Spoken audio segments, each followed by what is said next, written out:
jalan malah banyak. Pakainya itu Mas Pandu, telolet. Ntar kalau udah dikasih telolet dibalik, terima kasih gitu. Gila.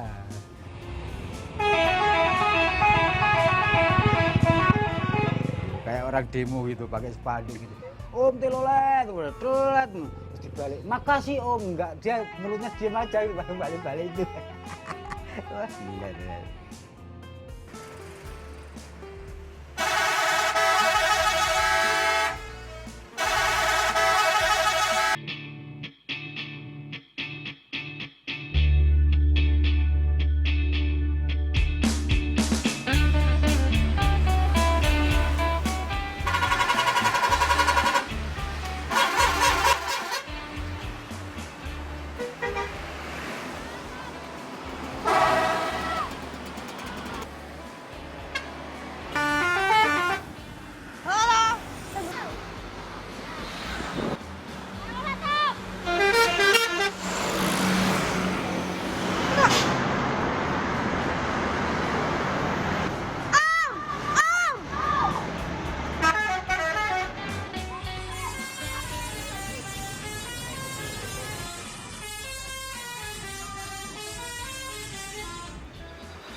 Saya merespon fenomena tolalet, sudah fenomena yang menurut saya fenomena yang baru sebenarnya. Ini merupakan ekspresi dari kebudayaan populer. Inti dari kebudayaan populer itu adalah kebudayaan yang sebenarnya tumbuh dan bisa cepat berubah.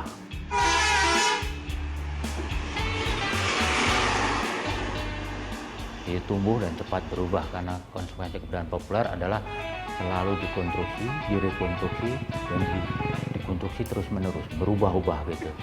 Nah, tolalet ini yang justru saya lihat adalah mereka melakukan aktivitas itu tanpa reward apa-apa selain mereka mampu mengekspresikan karyanya itu di YouTube gitu ya, di media sosial itu. Jadi saya tangkap bahwa ini sebuah agama baru yang tumbuh dari sebuah media sosial yang luar biasa sebenarnya efeknya.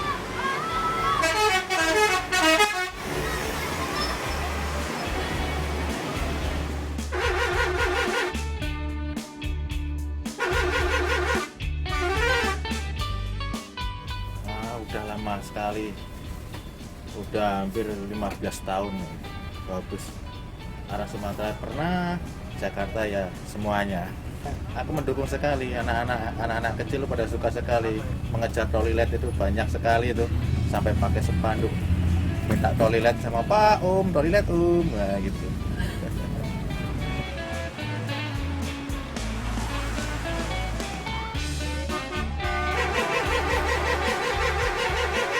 Ya, pengalamannya tuh anak-anak itu pada mengejar pakai sepeda motor.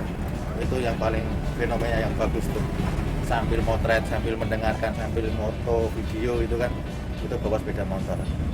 Itu yang paling fenomena anak-anak toilet.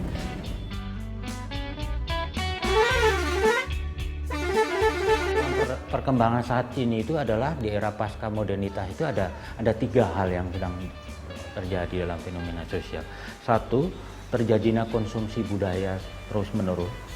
Kemudian yang kedua adalah dengan adanya teknologi informasi itu merupakan bentuk komunikasi baru yang luar biasa, tidak bisa dicegah. Dan yang ketiga adalah permainan media massa. Nah, permainan media massa salah satunya ya tadi tolalet itu menjadi booming karena itu diupdate di media sosial. Media sosial yang ditangkap sebagai agama baru bagi masyarakat itu menjadi salah satu ekspresi yang paling strategis. Kemudian ya keinginan dia sosialisasi atau jaringan dia terakomodasi di situ. Tapi suatu ketika ada fenomena lain, saya yakin akan lebih cepat kemudian berubah. Itu yang menurut saya prediksi seperti itu.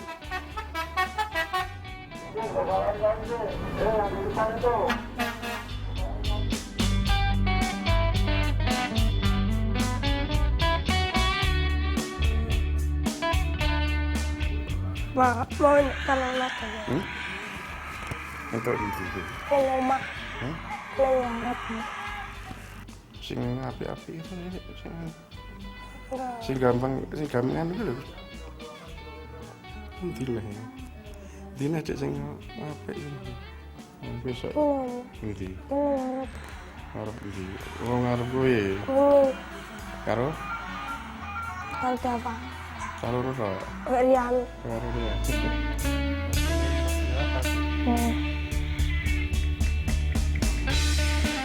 Mbak tak golek telolet sih ya, Pak. Wis ngono. Karo hati lho. Ora nganu lho ya, ora nyebrang-nyebrang ya. Heeh.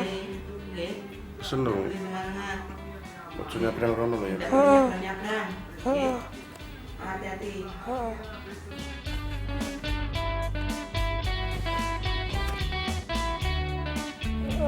Nggak boleh panas-panas loh, nggih. Heeh.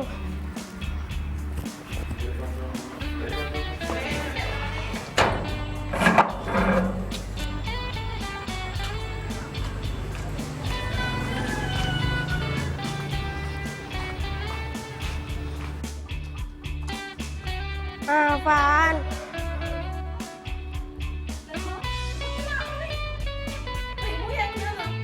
Enggak ada. Pan. Itu apaan? Pan, kata lo dong. Ayo, kata lo dong. Ayo. Ayo, kata lo. Ayo.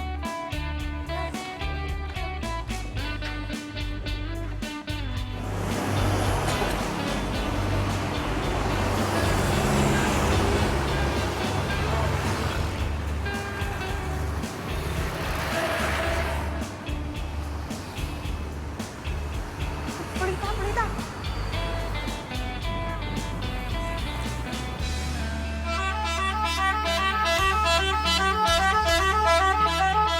Bagaimana memburu gambar itu menjadi bentuk yang kemudian dianggap sebagai kepuasan tersendiri bagi para pelaku. Yang semula kan sebenarnya dia cukup aja di pinggir jalan ada bis direkam gitu. Itu konon katanya 6 tahun yang lalu di Jawa Timur. Kemudian yang kedua sudah tidak itu lagi, tidak buka tantangan hanya kalau hanya merekam itu. Dia harus memburu jenis bunyi yang lebih eksotik menurut mereka gitu, yang semacam itu. Yang ketiga adalah bagaimana mendapatkan gambar gitu.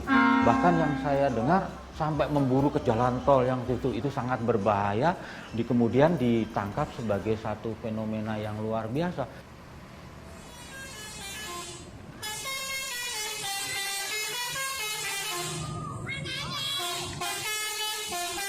Saya sangat apresiasi gitu ya, Mas. Jadi senang gitu lah lihat anak-anak pada hobinya gitu. Anak-anak tuh seneng bunyi-bunyi yang aneh-aneh itu. Rumahnya Pak Riki, Pak Kaji Riki, Mas.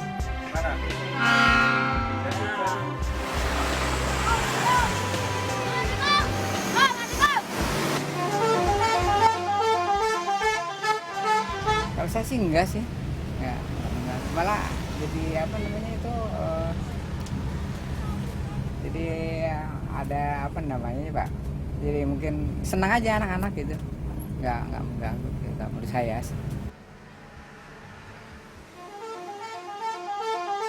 Oh, klaksonnya bagus itu. Jadi kalau untuk malam itu kan banyak kayak sepeda motor, kayak ya untuk di jalan lebih aman lagi lah kalau ada klakson, apalagi pas di jalan-jalan sepi. Untuk pengendaraan biasanya mungkin telah ngantuk dengan klakson ini, jadi bagus gitu. Oh enggak mengganggu, malah kita lebih perjalanan lebih waspada gitu. Ya supir kalau ada dengan suara itu dia akan terbangun, terjaga lah, apalagi sebagai supir itu.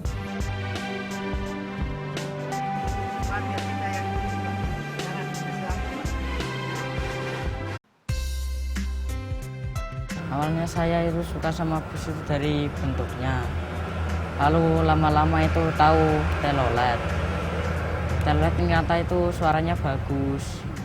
Terus saya mencoba merekam dan ternyata mendapatkan hasilnya sangat bagus. Terus saya suka sekali dengan telolet. Lalu saya dari kecil itu memang suka blues. Nggak tahu, taunya ya pergi sama teman-temannya. Taunya pulang-pulang HP-nya kok bunyi gitu. Apa sih Ki, kok bagus? Katanya Torirat bis gitu. Lah kamu ngambilnya caranya gimana? Saya tanya. Katanya ngasih kode ke sopirnya gitu. Lah kamu ganggu nggak Ki di jalan? Enggak, aku di pinggir gitu. Ya, saya cuma khawatir aja sih, nggak pingin dia ganggu jalan raya aja. Tapi ternyata enggak ya. Saya dukung, nggak apa-apa, cuma suruh hati-hati aja. Udah 5 bulan tapi baru rekamnya baru 2 bulanan. Bis mana Ki yang paling kamu suka Ki? PE Haryanto. Ngambil sabarnya tiap sore tuh. Hati-hati loh. 450 cuman. Rizkinya nabung, terus sebagian saya tambahin. Pengen aja buat mainan. Cuman buat mainan Mas, nggak ada kartunya itu, nggak buat telepon-teleponan dia. Cuman buat itu Torirat aja, pinginnya itu aja. Nggak ada kartunya itu, nggak ada. Ke sekolah kan nggak boleh bawa HP sih.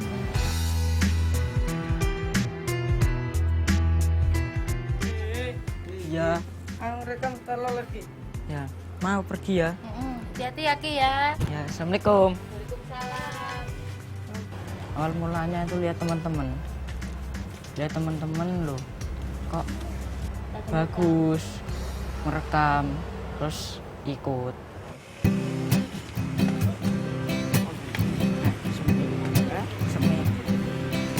Yang lakuin ya cuma berdiri terus ngacungi jempol sama pegang handphone.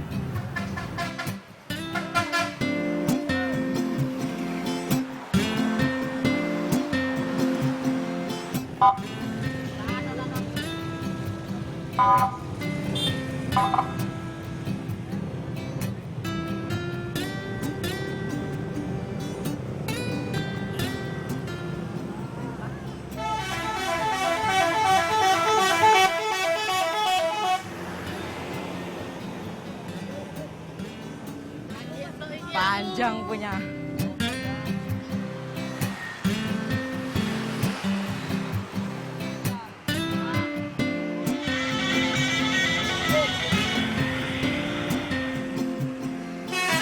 Ya, persiapan kalau mau berburu telolet itu ya melihat waktu atau jam, lalu pergi sama teman-teman dan menunggu bus lewat di jalan. Lalu kalau ada bus lewat itu ya ngancungin jempol sama pegang handphone untuk merekam atau memfoto. Ya habis direkam itu lalu saya mengunggahnya ke Facebook.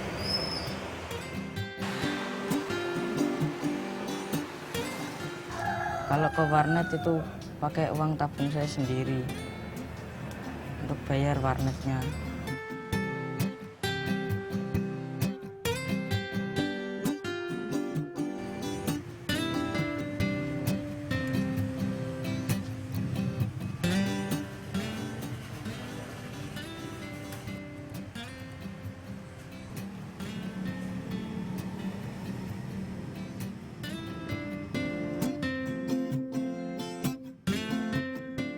Yang 900 orang. Yang bagus ya. Fotonya bagus. Saya suka Haryanto. Tipe Dino RN yang Land Cilengsi Jepara. Ya kalau pakai banyak ya. Kalau enaknya ngunggah video itu ya di YouTube. Kalau ngunggah foto itu enaknya cepetnya itu di Facebook.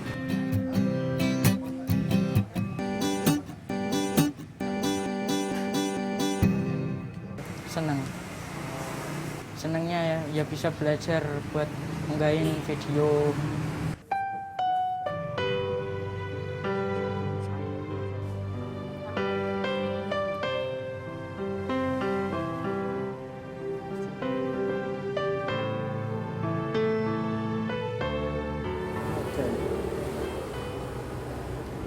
Gak ono kayak nyaring ngono lho. Ya gitu lho. Ya kan ini buka tutup ya.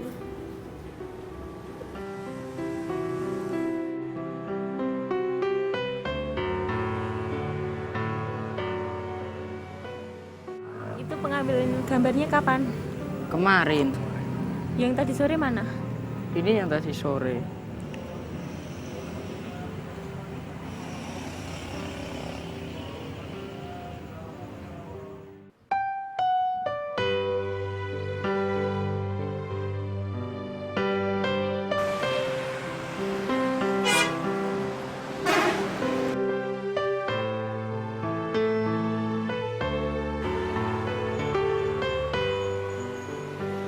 Saya aslinya sih pengemudi sih Mas. Pengemudi ya ikut POBJU itu udah 12 tahun lah, kurang lebih. Dari mulai 2006. Nah, 2006 sampai sekarang.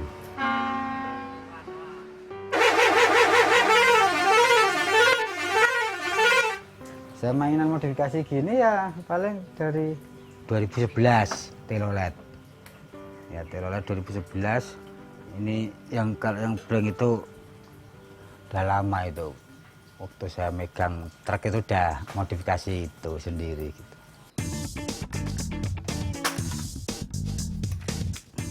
Jadi Jepara ini yang servis telolet cuma saya. Kita beli Mas ini, bahan kita beli, terus kita rangkai dulu di rumah, jadi dimodif lagi gitu.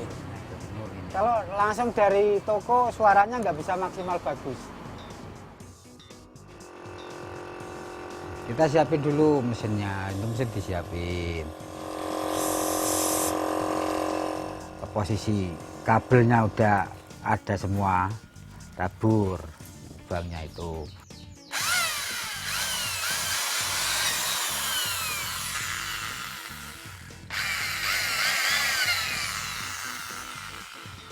Masukin baru sama lem tembak, ambil terus kalau udah isolasi bakar itu masukin biar rapi, biar jelas kalau min plusnya itu satu pas gitu.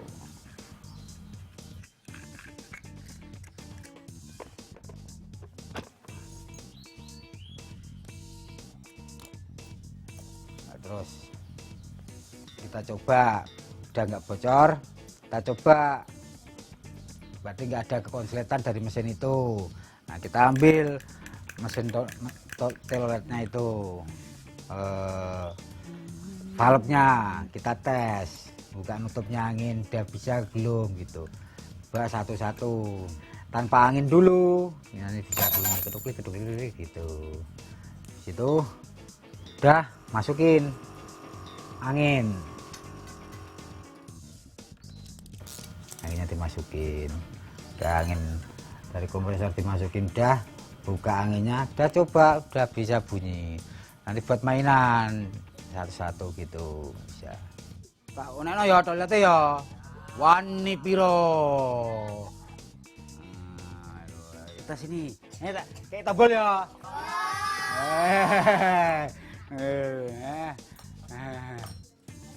Tabel 5. Tabel 5 ya. Benar tota. Tangi deh keluar telolet loh. Orang tua juga senang telolet itu kalau malam keluar terus tuh.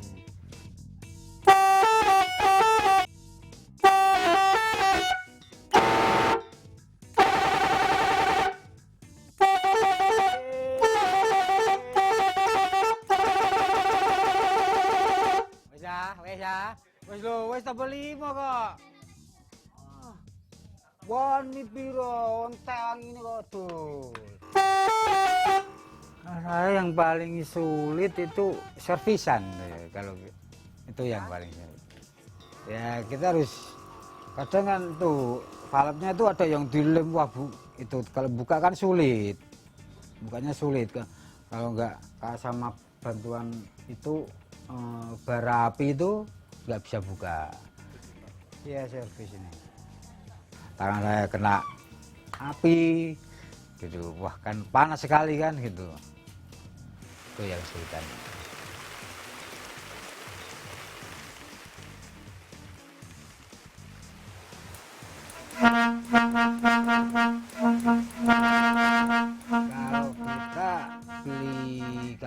yang pesen gitu ya, bukan apa yang minta gitu. Aku mintain sama Jakarta apa sama yang punya siapa gitu.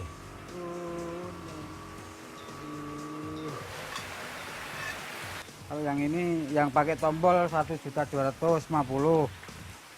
Kalau yang mesin biasa gini yang putus-putus doang 1 juta. Udah ready nih mau pasang, mau kirim. Bapak bayaran. 500 yang ini. 500. Ya sekalian pasang. Kalau orang Jepara pasangin. Kalau yang minta orang jauh ya bis jauh. Jakarta kayak Bandung itu paling tak pantau aja jauh.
Jono kabel tis lho. Kabel tis cilik-cilik karo kabel tis dawa gede. Njero kono ana.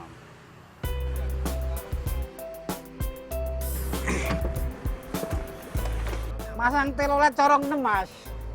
Iya. Ini cuma ini. Apa ya kunci ini aja, Mas ya. Kan sudah di-set di rumah tadi. Jadi kita tinggal masang gitu. Ya, kurang lebih kalau tinggal masang doang gitu paling 1 jam lah selesai. Ini baut telulas gitu, cekak nih. Ini mesinnya, Mas. Mesinnya yang bisa bunyi ini nih.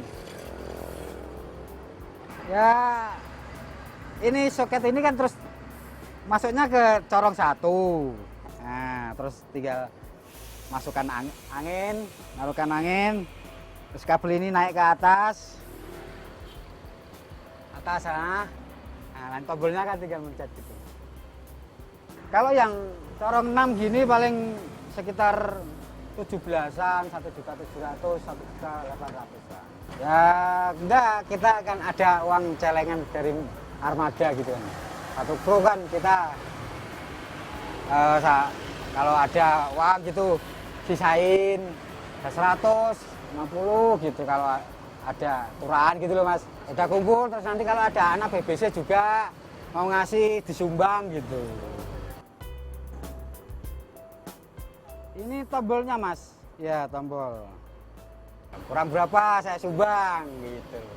Kalau enggak ya paling dari kantor kita minta kantor terus nanti 1 PP-nya dipotong 30. Kan setiap berangkat ada uang sangwa, Mas. 3 kali. Ya beli kita tara. Kok dhuwur ta? Woi. Gata. Iki lho. Hei. Iki lho. Dari kantor kan ada uang makan, 30 uang makannya dari kantor ya. Nah, 10 kernetnya 10, supirnya 2, 10 dan 30. Sampai kita dipinjemin sama kantor berapa? 1 juta ya, sampai 1 juta loh, Mas. Ini aku beli di Indramayu, Mas. Punya Mas Aris. Ya. Kalau enggak kita ambil dari Jakarta. Jepara kan nggak ada. Nanti datang dari sana kan toko kan, Mas.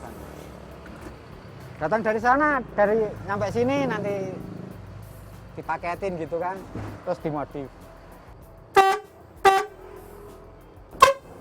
Nah ini udah bunyi semua ya kan Mas. Nah.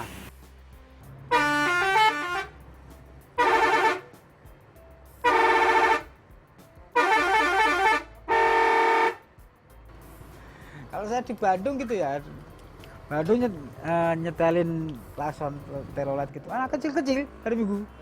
Itu sampai mulai jam 10 sampai saya pemberangkatan bis dari Pul Baros itu jam 2:30 udah keluar ya.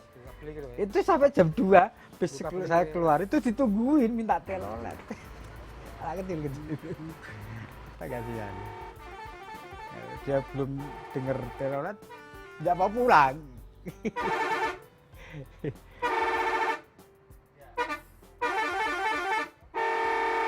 Nah, sekarang kan banyak anak-anak mania itu, anak-anak mania yang suka bis itu. Tuh, ya. Kadang jalan-jalan kan banyak ya anak kecil. Jalan Pak. Udah dikasih ya seneng gitu. Kita ngadain sidak, jadi kita nanti datangin anak-anak kecil itu, kita ngasih pengarahan biar nggak di pinggir-pinggir jalan dan di tengah jalan kayak gitu.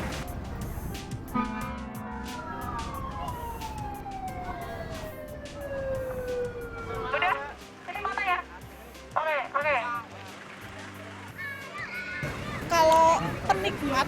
Kalau penikmat hanya dari luarnya saja.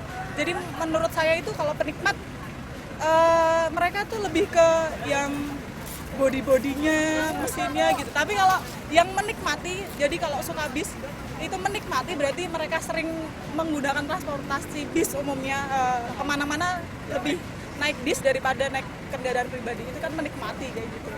Saya penikmat, sering naik bis kemana-mana, jadi lebih milih naik bis. Kalaupun ke Jakarta, ke Bandung, ke Surabaya, lebih milih naik bis untuk daripada mengurangi macet daripada naik kendaraan pribadi kayak gitu. Kalau saya sekarang sih udah nggak foto-foto bis lagi, lebih ke naik bisnya. Jadi bisa membedakan gitu mana enaknya naik bis dan enggak kayak gitu.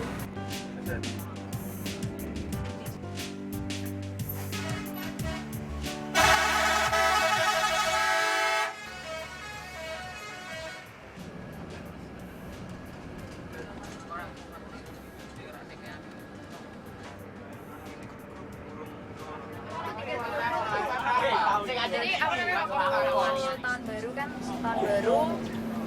udah itu sih pacar saya kan di Jakarta, terus dia bilang aku udah beli tiket nih, kita ntar main ya kemana gitu. Terus itu saya bilang tiba-tiba tuh waktu udah sampai Jepara, kan dari Jepara ke Bali tuh saya udah beli tiket bis nih, ini tiketnya saya fotoin. Terus ya udah berangkat ke Bali terus di sana sehari pulang lagi. Terus habis itu dia ngomong, kamu pulang sekarang nggak? Kalau nggak pulang sekarang kita putus nih. Padahal udah 4 tahun pacaran, apa 5 tahun gitu, lupa di 2011. Terus habis itu dia bilang ya udah kita putus aja kalau kamu lebih milih naik bis daripada aku. Gitu, serius.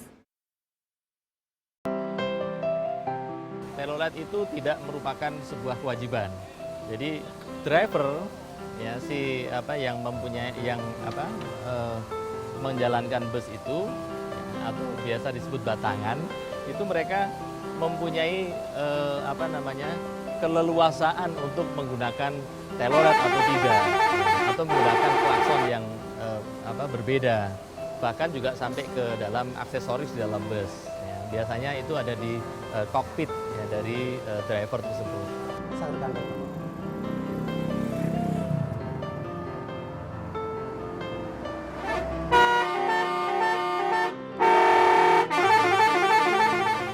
Kalau misalnya drivernya itu berkehendak untuk memasang klakson telolet, ya maka kami memfasilitasinya. Jadi kami memfasilitasi dengan memberikan berupa pinjaman.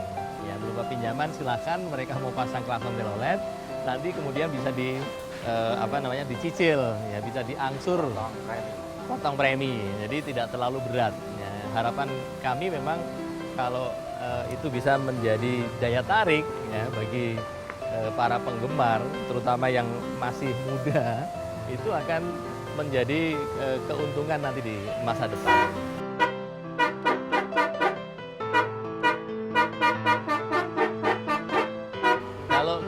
keuntungan secara direct atau langsung itu memang tidak bisa kita kalkulasi.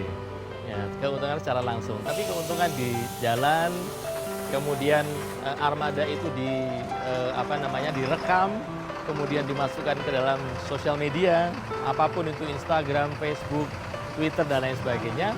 Bagi kami itu adalah keuntungan dalam expose. Ya. Sehingga dengan diekspos itu maka perusahaan atau armada kami akan menjadi lebih terkenal gitu ya, atau lebih mudah diingat orang.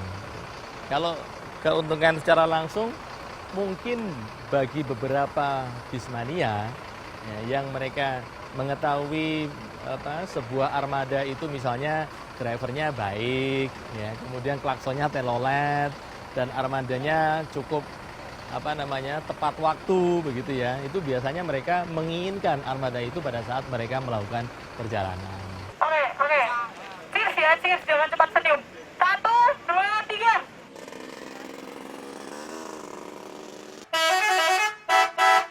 Jadi persaingan PO sekarang sangat ketat ya, apalagi seperti tadi saya katakan bahwa yang mendapatkan expose yang terbesar ya, di apapun medianya ya, dan utamanya yang banyak digunakan adalah sosial media, maka PO tersebut akan mendapatkan keuntungan yang besar karena mudah diingat, mudah dikenal dan lain sebagainya. Kalau misalnya PO BJU menganggap telolet itu sebagai salah satu upaya untuk berada di supaya bisa bersaing dengan PO yang lain, ya mungkin itu menjadi salah satunya, tetapi tidak yang utama. Karena faktor-faktor yang lain masih banyak. Yang paling banyak yang kita lakukan itu adalah melakukan inovasi yang berbeda. Seperti tadi kita sebutkan, kita ada hotspot on the bus, kemudian power plug, kemudian kita juga ada hot tea sama coffee on the bus. Yang terakhir kita sekarang ada online ticketing, kemudian ada personal entertainment, dan itu semuanya memang untuk supaya bisa bersaing di tengah persaingan PO yang sangat ketat.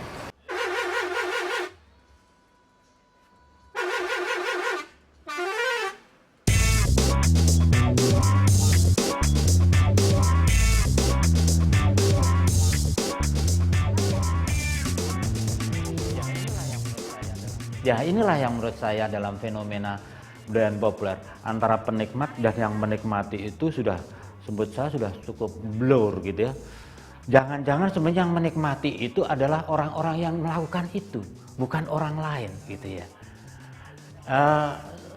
Kadang-kadang kan kita melihat orang sedang selfie di puncak bukit gitu ya. Yang apakah kita kemudian akan terpukau dengan gambar itu? Kadang-kadang tidak. Tapi bagi pelaku itu yang kemudian bisa mengupdate atau memposting gambarnya di situ, itu kemudian akan bisa menikmati itu. Artinya sebenarnya siapa yang menikmati, siapa penikmatnya itu dalam era postmodernitas seperti saat ini itu sudah tidak bisa dibedakan sebenarnya. Masing-masing sebenarnya sedang dalam proses yang blur tadi. Bahkan menurut saya lebih cenderung sebenarnya apapun yang melakukan itu adalah untuk kenikmatan diri sendiri, sebuah katarsis diri sendiri, bukan untuk orang lain. Termasuk mungkin para perekam tolalet yang kemudian posting gambar-gambar itu juga sedang memuaskan diri sendiri, bukan memuaskan orang lain gitu. Nah ini yang menurut saya penting pada saat ini, kalau kita bicara siapa penikmat, siapa yang menikmati, itu kadang-kadang dalam perkembangan saat ini menjadi susah. Gitu. Nah yang dalam kebudayaan populer saat ini masih belum pada proses itu. Masih dalam proses sebenarnya yang puas itu ya yang melakukan, yang puas itu yang menciptakan, yang puas itu juga yang menjadi salah satu model dari kegiatan tersebut itu. Iya mungkin Puspa Jaya Bang. Ketika Indonesia itu tidak memiliki satu strategi kebudayaan yang jelas, ya akan muncul seperti ini terus itu. Nanti ada fenomena apa lagi itu. Nanti kalau musim bola kan ada fenomena apa lagi ya. nanti musim apa lagi ini. Nah sekarang kekosongan ini ya muncul fenomena tolalet ini. Ini penting juga sebenarnya menjadi semacam warning bagi sebuah negara yang belum ada strategi kebudayaannya ya. Main-main seperti ini menjadi fenomena yang luar biasa.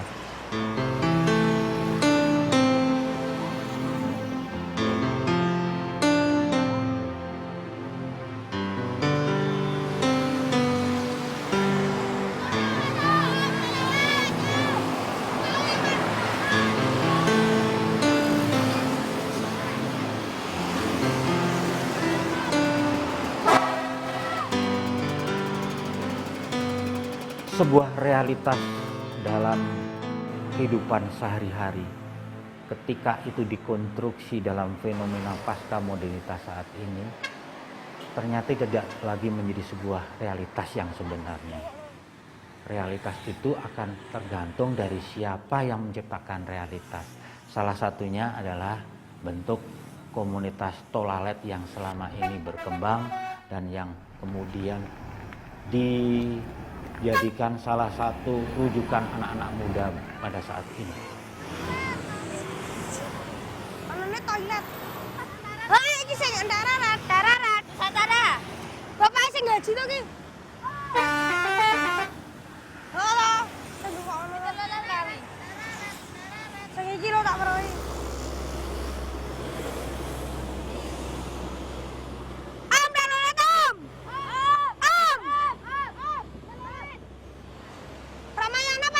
Nusantara deh.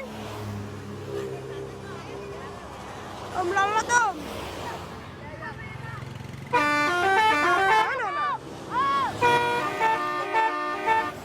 Nusantara dul. Oh tuh saya sekali ya. Ini justru menurut saya perkembangan yang luar biasa menurut saya yang harus ditangkap sebagai fenomena kebudayaan baru yang semacam itu. Oh dia.